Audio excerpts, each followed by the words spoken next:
കഴിഞ്ഞ നൂറ്റാണ്ടിൽ ഏകാധിപതിയും ക്രൂരനായ ഒരു പട്ടാള മേധാവിയുമായിരുന്ന ഒരു രാജ്യത്തിൻ്റെ അധിപൻ തൻ്റെ പട്ടാളക്കാരെ വിളിച്ചിട്ട്, ഞാനത് പറയുമ്പോൾ നിങ്ങൾക്ക് രാജ്യം ഏതാണെന്നൊക്കെ കൃത്യം അറിയാൻ പറ്റും, അവർക്കൊരു പാഠം പറഞ്ഞു കൊടുക്കുകയായിരുന്നു. ആ പാഠം ഇതാണ്: അവരോട് എപ്രകാരമാണ് ജനങ്ങളോട് പെരുമാറേണ്ടതെന്നും മറ്റ് പ്രവർത്തനങ്ങളെക്കുറിച്ചൊക്കെ പഠിപ്പിക്കുന്നതിൻ്റെ കൂട്ടത്തിൽ അദ്ദേഹം ഒരു ജോലി ചെയ്തുകൊണ്ടിരിക്കുകയായിരുന്നു. തൻ്റെ മടിയിൽ ഒരു കോഴിയെ ജീവനോടെ പപ്പ് പറിക്കുകയായിരുന്നു. ജീവനോടെ പപ്പ് പറിക്കുമ്പോൾ ആ കോഴി ഞെരുവിരി കൊള്ളുന്നുണ്ട്. ശക്തമായിട്ട് അതിൻ്റെ പപ്പ് പറിച്ചുകൊണ്ടിരുന്നു. മുഴുവൻ പപ്പും പറിച്ചതിന് ശേഷം അദ്ദേഹത്തിൻ്റെ പ്രഭാഷണവും തീരാറായി. അതിനെ താഴെ നിർത്തിയിട്ട് കയ്യിൽ കുറച്ച് ധാന്യങ്ങളെടുത്ത് അതിനെ കാണിച്ചപ്പോൾ ആ കോഴി പതുക്കെ ഈ ക്രൂരനായ തന്നെ ഉപദ്രവിച്ചെൻ്റെ മനുഷ്യൻ്റെ മടിയിൽ കയറിയിരുന്നു. സംഭവിച്ചതാണ്, ചരിത്രത്തിലുള്ളതുമാണ്. പലപ്പോഴും നമുക്ക് പറ്റുന്നതും അതാണ്. കൊടിയ വേദനകളും സഹനങ്ങളും നമ്മുടെ ഉന്മൂലന നാശവുമൊക്കെ ശ്രമിക്കുമ്പോൾ ആ ദുരിതത്തിൻ്റെ ഇടയിൽ അല്പസ്വല്പം കിറ്റും സമാശ്വാസമൊക്കെ പറയുമ്പോഴും വാഗ്ദാനം പറയുമ്പോഴും ഒക്കെ വിശ്വസിച്ച് പോകുന്ന പാവപ്പെട്ട മനുഷ്യരാണ് നമ്മൾ. ഇതാണ് നടന്നുകൊണ്ടിരിക്കുന്നത്. ഇതുകൊണ്ടാണ് വിഴിഞ്ഞത്ത് പ്രക്ഷോഭണം ആദ്യമൊക്കെ ഉണ്ടായിരുന്നെങ്കിലും പതുക്കെ പതുക്കെ അത് ആക്കം കൂടി വന്നത്. വാഗ്ദാന ലംഘനങ്ങൾ മുതൽ വലിയ നാശങ്ങൾ വരെ തിരിച്ചറിയാൻ സാധിച്ചപ്പോൾ തിരുവോണ നാളിൽ വിഴിഞ്ഞൻ സമരത്തോട് ആഭിമുഖ്യം അറിയിച്ചുകൊണ്ട് ഇവിടെ തന്നെ ഒരു സൂചന പട്ടിണി സമരം നടത്തിയായിരുന്നു. വിഴിഞ്ഞത്ത് വെറും ഇല വെച്ചായിരുന്നെങ്കിൽ ഇവിടെ മണലും ഉപ്പുവെള്ളവും ഇലയിൽ വെച്ചുകൊണ്ട് തന്നെയായിരുന്നു. ആ സമയത്ത് ചെയ്ത പ്രസംഗങ്ങളും കാര്യങ്ങളുമൊക്കെ കൃത്യമായി അക്കമിട്ട് പറഞ്ഞതാണ്. അപ്പോൾ അതിന് കൊടുത്ത മറുപടി, ജനസദസ് എന്നും പറഞ്ഞൊരു സംഭവം ഉണ്ടായിരുന്നു. അതിന് കൊടുത്ത മറുപടിയിൽ ചില കാര്യങ്ങൾ എനിക്ക് ഒരാൾ വാട്സപ്പ് ചെയ്ത് തന്നിട്ടുണ്ട്. ഒന്നാമത്തെ ചോദ്യം ഇതാണ്: അച്ഛന്മാർ കോവിഡ് കാലത്ത് എന്ത് ചെയ്തു? അന്നത്തെ ഇവിടുത്തെ കളക്ടർ നമ്മുടെ സോഷ്യൽ സർവീസ് സൊസൈറ്റി വഴി ചെയ്യാനുള്ള പ്രവർത്തനങ്ങൾക്ക് തടസ്സമായിരുന്നു എന്നുള്ളതാണ് ഒന്നാമത്തത്. അധികാരികളെ അനുസരിക്കുന്ന ക്രമസമാധാനം പാലിക്കുവാൻ ആഗ്രഹിച്ചതുകൊണ്ട് തന്നെ ആ രീതിയിൽ തന്നെയാണ് പ്രവർത്തിച്ചത്. സമാഹരിച്ചതും മറ്റുമൊക്കെ അവിടെ കൊണ്ട് കൊടുത്തപ്പോൾ ഒരു പാർട്ടിയുടെ പോഷക സംഘടനയാണ് ഇവിടെയെല്ലാം അത് വിതരണം ചെയ്തത്. എന്നിട്ട് അവർ മേന്മയടിച്ചു. ആ പാർട്ടിക്കാരാണ് ഈ ചോദ്യം ചോദിച്ചേക്കുന്നത്: അച്ഛന്മാരെന്ത് ചെയ്യുന്നു? മരിച്ചവരെ അടക്കാനും മറ്റ് സേവന പ്രവർത്തനങ്ങൾക്കും കൊല്ലം രൂപതയിലെ കൊച്ചച്ഛന്മാരും KCYM-ഉം അതുപോലെയുള്ള യുവജന സംഘടനകളും ഉണ്ടായിരുന്നു. അവർ ചെയ്തതിന് തടയിടാൻ ശ്രമിച്ചെങ്കിലും അവർ ചെയ്തിട്ടുണ്ട്. രണ്ടാമത്തത് എൻ്റെ ഇടവകയായ കാഞ്ഞിരോടിനെ കുറിച്ച്. രണ്ട് തരത്തിലാണ് അതിൻ്റെ റിപ്പോർട്ട്. ഒന്ന്, കാഞ്ഞിരോട് പള്ളിയിൽ നിന്നും മത്സ്യത്തൊഴിലാളികളെ സമരത്തിന് വിളിച്ചുകൊണ്ട് പോകുന്നത് കപ്പയും മീൻകറിയും കൊടുത്തുകൊണ്ടാണ്. കൊല്ലം പിതാവിന് ഇവരുടെ പിന്തുണയില്ല. അതിനുത്തരം പറയേണ്ട നിങ്ങളാണ്. ഞങ്ങളുടെ നാട്ടിൽ ഞങ്ങൾ എത്ര പാവപ്പെട്ടവരാണ്. ഞങ്ങൾ എവിടെയെങ്കിലും ഒരല്പം ചീനിയുടെ കമ്പ് വയ്ക്കാനും കൃഷി ചെയ്യാനും ഒക്കെ സാധിക്കുന്നവരാണ് ഞങ്ങൾ. അതുകൊണ്ട് അത് കൊടുത്തിട്ട് ആരെയും കൊണ്ടുവരേണ്ട കാര്യമില്ല. രണ്ടാമത്, അവിടെ ഉള്ളവർ മീൻ പിടിക്കുന്നവരുണ്ട്, കായലുമായിട്ട് ബന്ധപ്പെട്ട്, അതുപോലെ മീൻ വളർത്തുന്നവരുമുണ്ട്. അതുകൊണ്ട് വേറൊരു ആരോപണം ഇതാണ്: അച്ഛന്മാർക്ക് കപ്പയും മീനും കൊടുത്തിട്ടാണ് എന്ത് കാര്യവും സാധിക്കാമെന്ന്.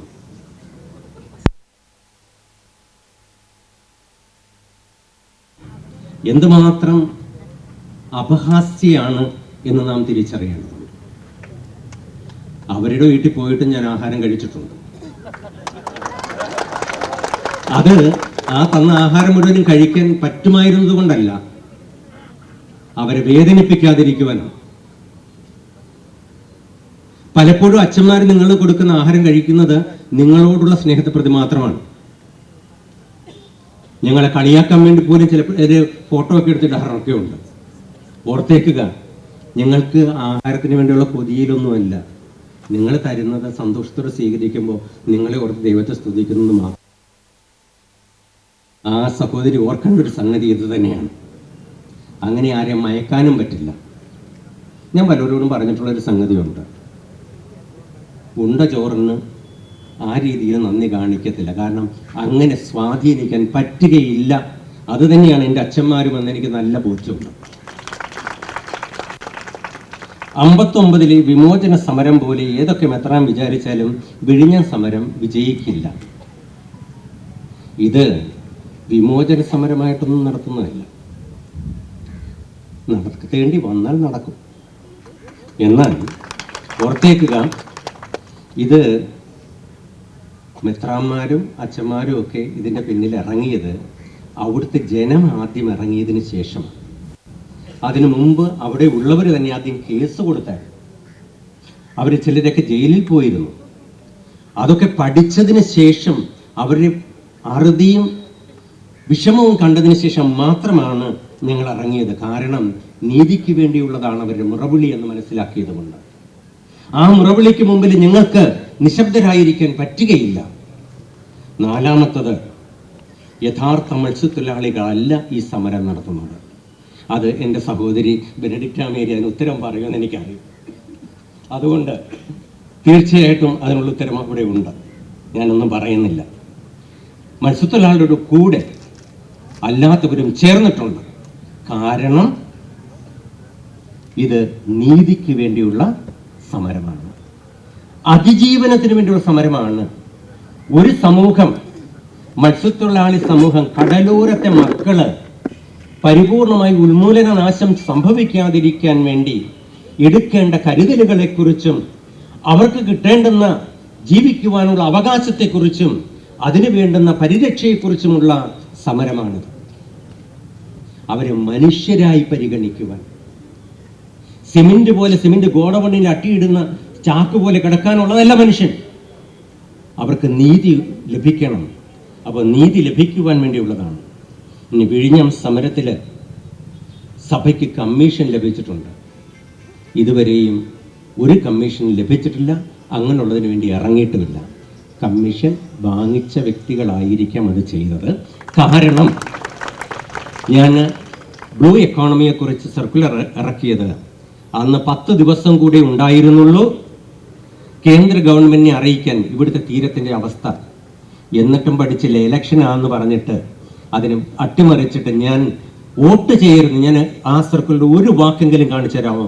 ഏതെങ്കിലും പാർട്ടിക്ക് വോട്ട് ചെയ്യണമെന്നും ഏതെങ്കിലും പാർട്ടിക്ക് വോട്ട് ചെയ്യരുതെന്നും ഞാൻ എഴുതിയതായിട്ട് ഞാൻ പഠിച്ച് 6 മാസം കൊണ്ട് പഠിച്ചെഴുതിയതാണ്. അത് നിങ്ങൾക്ക് ഖണ്ഡിക്കാൻ സാധിക്കുമോ? കാരണം അതുവഴി ഉണ്ടാകാവുന്ന വിനാശങ്ങൾ തിരിച്ചറിഞ്ഞാലേ നല്ലൊരു വിധത്തിൽ നമ്മുടെ ഡെവലപ്മെന്റിന് വേണ്ടിയുള്ള കാര്യങ്ങൾ പ്ലാൻ ചെയ്യാൻ സാധിക്കൂ. പക്ഷെ അതിന് പകരം അതിനെതിരായിട്ടുള്ള ഒരു രീതിയിലാണ് അവർ അവതരിപ്പിച്ചത്.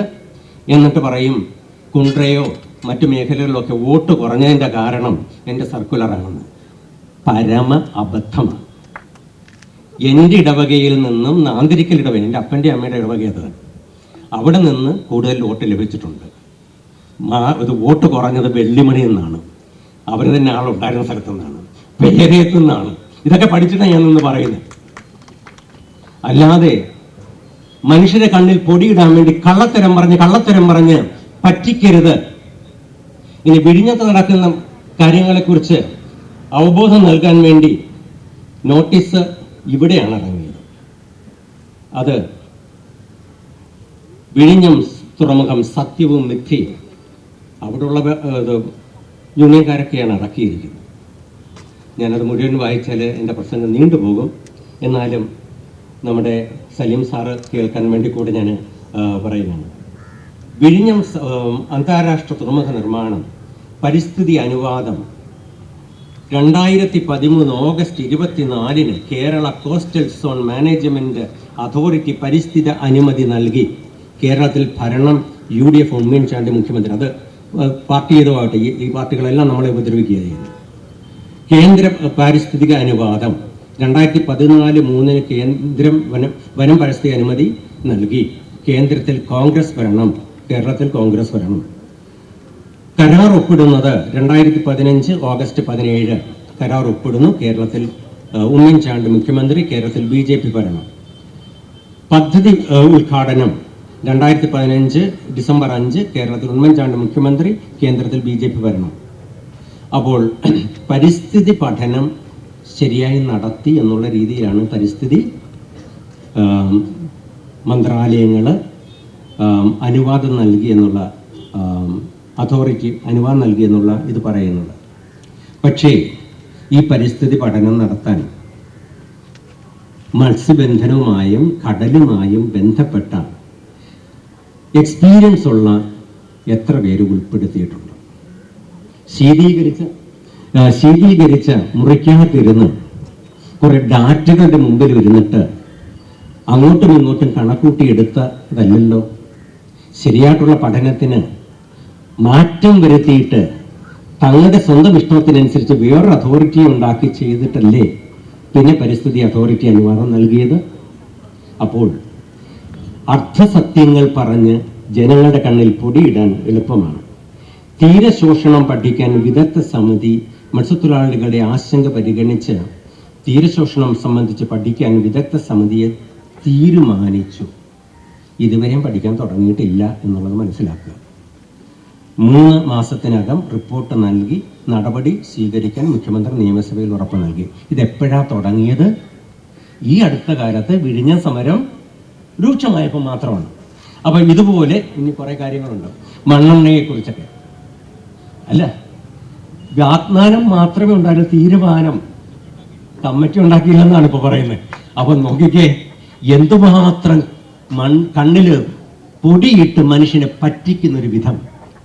കാരണം നമ്മൾ അധികാരികളെ വിശ്വസിക്കുമ്പോൾ അവർ നമ്മളെ പറ്റിക്കുന്ന വിധമാണ്. ഇനിയും ഒത്തിരി കാര്യങ്ങളുണ്ട് പറയാൻ, അത് ഞാനിവിടെ ചുരുക്കുകയാണ്.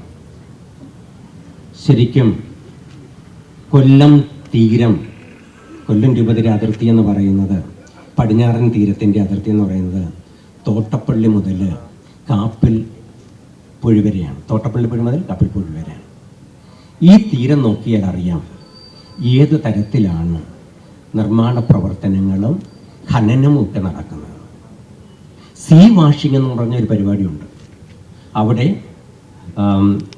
ഉള്ള മത്സ്യത്തൊഴിലാളികൾ ഒരിക്കൽ സമരം നടത്തിയപ്പോൾ അതിന് വേറെ ഏജൻസികളുടെയാണെന്നൊക്കെ പറഞ്ഞു. ശരിക്കും അവിടെ തീരശോഷണമുണ്ട്. അവിടെ അതോടൊപ്പം തന്നെ വലിയ മത്സ്യബന്ധനത്തിന് പോകാനുള്ള വലിയ തടസ്സങ്ങളുണ്ട്. പരമ്പരാഗത മത്സ്യത്തൊഴിലാളികളുടെ അവകാശമാണ് കടൽ തീരം. കാരണം ഇത് കോമൺ പ്രോപ്പർട്ടിയാണ്, UN അംഗീകരിച്ചൊരു സംഗതിയാണ്. ഈ കോമൺ പ്രോപ്പർട്ടിയാണ് കടൽ തീരം, അവർക്ക് കളിക്കാനും മറ്റുമൊക്കെ ഉള്ളത്. ഇനി കൊല്ലത്ത് ഇവിടെ നഷ്ടപ്പെട്ടത് ഈ അശാസ്ത്രീയമായിട്ട് ആദ്യം ഈ 2 പുലിമുട്ട് ഒരുമിച്ച് നിർമ്മിക്കണമെന്ന് പറഞ്ഞിട്ട് അത് ചെയ്യാതെ ഒരെണ്ണം നിർമ്മിച്ചിട്ട് ഈ കൊല്ലത്തിനകത്തോട്ട് കയറ്റിയപ്പോൾ നഷ്ടപ്പെട്ടത് പട്ടയ ഭൂമിയാണ്. അത് കഴിഞ്ഞ് കൊടുത്ത എന്താണ്? താൽക്കാലികമായ ഒരു വസതി. അതും നഷ്ടപ്പെടുത്തി 3ാമത് അവർ അടുത്ത സ്ഥലത്തേക്ക് പോയി. അതും ഇപ്പം സിമെന്റ് ഗോഡൗണായിട്ട് എടുക്കാൻ പോവുകയാണ്. പക്ഷേ അത് വരത്തില്ല എന്ന് പറയും. ഇടയ്ക്കിടയ്ക്ക് ഇങ്ങനെ പത്രത്തിലൂടെ വാർത്ത വരും. അപ്പോൾ ആ കരാറുണ്ടാക്കി, ഈ കരാറുണ്ടാക്കി എന്നൊക്കെ. അപ്പം നമ്മൾ പത്രങ്ങൾ വായിക്കുമ്പോൾ കൃത്യമായിട്ട് ഈ പോയിന്റുകൾ നോട്ട് ചെയ്യുക മാത്രമല്ല, ഇവയിലൂടെ നമുക്കുണ്ടാകാൻ പോകുന്ന നാശങ്ങളെ ഓർക്കാം. അതുപോലെ ഇത് ഫിഷിംഗ് ഹാർബറായിട്ട്, അത് ബ്രേക്ക് വാട്ടർ പദ്ധതിയായിട്ടാണ് പരമ്പരാഗത മത്സ്യത്തൊഴിലാളികൾക്ക് വേണ്ടി തുടങ്ങിയ സംഗതിയാണ്. പോർട്ടിൻ്റെ ഹാർബറിൻ്റെ ഒരു കാര്യം ചിന്തിച്ചായിരുന്നു. അപ്പോൾ ഈ പുലിമുട്ടിന് ഇപ്പുറത്തായിട്ടാണ് പോർട്ടിൻ്റെ സംഘം തുടങ്ങേണ്ടത്. പക്ഷേ ഇത് ഇതിനകത്താക്കി, കാരണം ഇവിടെ നല്ല ആഴമുണ്ട്. ഇനി ഈ പാവപ്പെട്ടവരുടെ മത്സ്യബന്ധന യാനങ്ങൾ പോകാൻ ഈ കപ്പലുകൾ ഇവിടെ വന്ന് കൂടുമ്പോൾ തടസ്സമാവത്തില്ലേ? തടസ്സമാവില്ലയോ? തീർച്ചയായിട്ടും തടസ്സമാവും. അപ്പോൾ ഉണ്ടാകാൻ പോകുന്നത് ഇവർ കൊടുക്കേണ്ടുന്ന ടാക്സും അപകടങ്ങൾ പറ്റിയാൽ ഉണ്ടാകുന്ന പ്രശ്നങ്ങളും ഒക്കെ വളരെയധികമാണ്. അവിടെ കൊച്ചിയിൽ ഒരു മത്സ്യബന്ധന യാനത്തിലേക്ക് ഒരു കപ്പലിൽ നിന്ന് വെടി ഉതിർന്നത് വെറുതെ അല്ലെന്ന് കൂടി ഓർക്കണം. അത് വെറുതെയാണെന്ന് കരുതിയാൽ, ആക്സിഡൻറ്റിലാണെന്ന് ചിന്തിച്ചാൽ അത് നമുക്ക് അപകടമാണെന്ന് ഓർക്കുക. പ്രിയമുള്ളവരെ, ഇനിയും ഒത്തിരി കാര്യങ്ങൾ പറയാനുണ്ട്. കരിമണൽ ഖനനത്തെക്കുറിച്ച് പറയുമ്പോൾ തന്നെ മൈനിങ് റൂൾസ് ഉണ്ട്. ആ മൈനിങ് റൂൾസ് പാലിക്കാതെയാണ് ചെയ്യുക, അത് പൊതുമേഖലാ സ്ഥാപനമായിട്ട്. അപ്പോൾ കടലിനകത്തുള്ള മൈനിങ് പ്രൈവറ്റ് ഏജൻസികൾക്ക് കൊള്ളയടിക്കാനായിട്ട് കോബാൾട്ട്, പെട്രോള്, ക്രൂഡ് ഓയിൽ തുടങ്ങിയ മിനറൽസ് എടുക്കാനായിട്ട് അനുവാദം കൊടുക്കുമ്പോൾ കടലിൽ ഉണ്ടാകാൻ പോകുന്ന മലിനീകരണം എത്രമാത്രമാണ്. ഇന്ന് ലോക കടൽ ദിനമാണ് UN വെച്ചിരിക്കുന്നത്.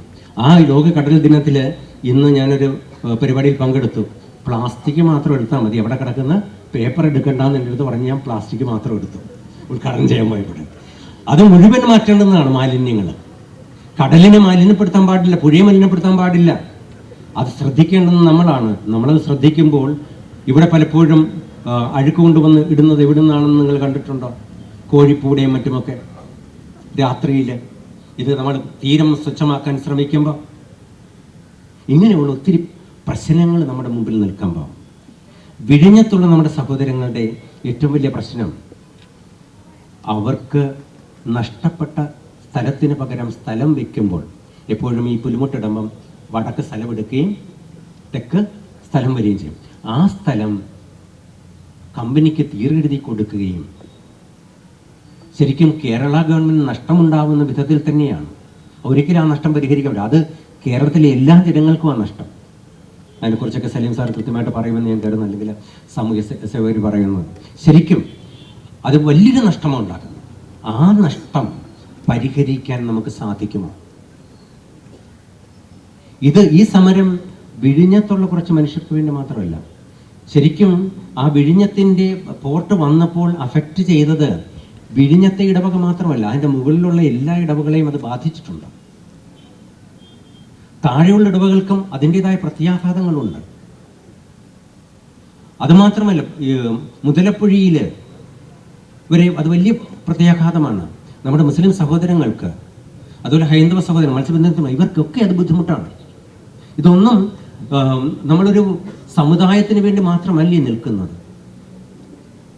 പക്ഷെ വിഴിഞ്ഞത്ത് നമ്മുടെ സഹോദരങ്ങൾ സമരം ചെയ്യുമ്പോൾ ആ സമരത്തിനോട് നമ്മൾ ഐക്യദാർഢ്യം പ്രകടിപ്പിച്ചുകൊണ്ട് ഇവിടെ നിൽക്കുമ്പോൾ ഇത് കേരളത്തിന് വേണ്ടി മുഴുവനുള്ള ഒരു ശബ്ദമാണ്. വിഴിഞ്ഞത്തെ സമരം അവർക്ക് വേണ്ടി മാത്രമല്ല, കേരള തീരത്തെ താമസിക്കുന്ന എല്ലാ ജനത്തിനും വേണ്ടിയാണ്, കേരളത്തിന് മുഴുവൻ വേണ്ടിയാണ്. ബഫർ സോൺ പറഞ്ഞ് മലയിൽ താമസിക്കുന്ന പാവപ്പെട്ട കർഷകരെ ഒഴിച്ചു മാറ്റിയിട്ട് അവിടെ ക്വാറി നടത്തി ഇവിടെ കൊണ്ടുവന്ന് കടലിൽ കെട്ടിത്താഴ്ത്തുമ്പോൾ അത് വേറെ വലിയ പ്രശ്നമാണ്.